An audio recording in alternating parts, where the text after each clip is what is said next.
দোয়া যদি কেউ সকালে 7 বার পড়েন তাহলে সারা দিনের জন্য, আর যদি সন্ধ্যায় 7 বার পড়েন তাহলে সারা রাতের জন্য আল্লাহ সুবহানাহু ওয়া তাআলা দুনিয়া এবং আখিরাত সকল টেনশনের জন্য যথেষ্ট হয়ে যাবে। একটু চিন্তা করে দেখেন তো, এই যতগুলো বললাম এর ভিতরে এটা হলো সবচাইতে বড়, যে দুনিয়া এবং আখিরাত উভয় জগতের সকল পেরেশানির জন্য আল্লাহ সুবহানাহু ওয়া তাআলা যথেষ্ট হয়ে যাবে যদি সে কি করে সূরা তাওবার শেষ আয়াতে যে দোয়াটি রয়েছে, যেটি আমরা সকাল সন্ধ্যার দোয়ার বইতে উল্লেখ করেছি, হাসবি আল্লাহু লা ইলাহা ইল্লাহু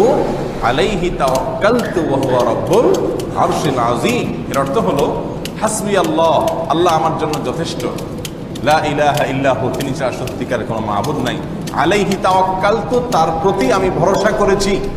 আস্থা রেখেছি, ওয়া হুয়া রাব্বুল আরশিল আযীম, তিনি আরশে আযীমের মালিক, পালন কর্তা। এই বাক্যগুলো যে 7 বার উচ্চারণ করে, এই স্বীকারোক্তি